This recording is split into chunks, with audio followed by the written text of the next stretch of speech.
বারবার ফোন কাইটে দিতেছি, আবার কল দিছে। ভাই কেডা এত কল দিতেছে, বারবার ফোন কাটে দিতেছেন? ভাই আমার মাই কল দিছে। মার ফোন কেউ এভাবে কাইটে দে?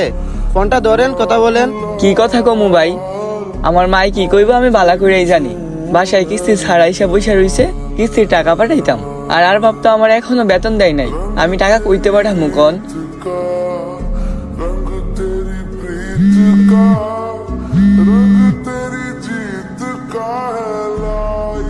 আসলে বাবা আমি কাজে অনেক বিজি, তাই বারবার ফোন কাইটে দিতেছি।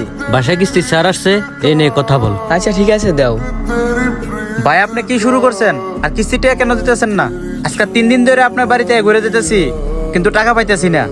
স্যার আমি তো অনেক চেষ্টা করতেছি, কিন্তু আরো এখনো আমার বেতনটা দিতেছে না।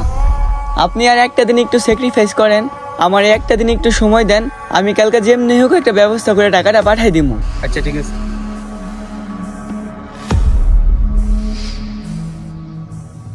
এতবার কল করতেছি, তারপরেও কলটা ধরতেছে না। আচ্ছা ভাই এত টেনশন করেন না, ম্যানেজার তো সন্ধ্যাবেলা আসবেই, তখন টাকাটা নিয়ে নিয়েন।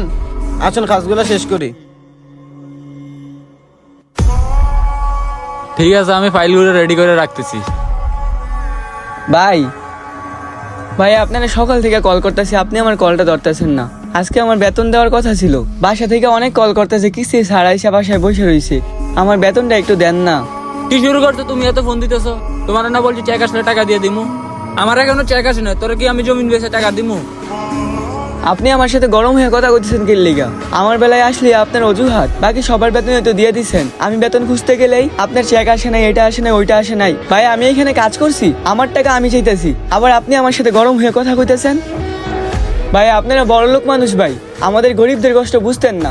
আমি কতটা প্রেশার আছি আমি নিজে জানি। বাসায় কিস্তি ছাড়া এসে বসে থাকে, বাবা মা কল দিয়ে আমার প্রেশার দেয়। এইখানে রুমে মেসে খানা খাই, ঠিক মতো বাজারের টাকাটাও দিতে পারি না।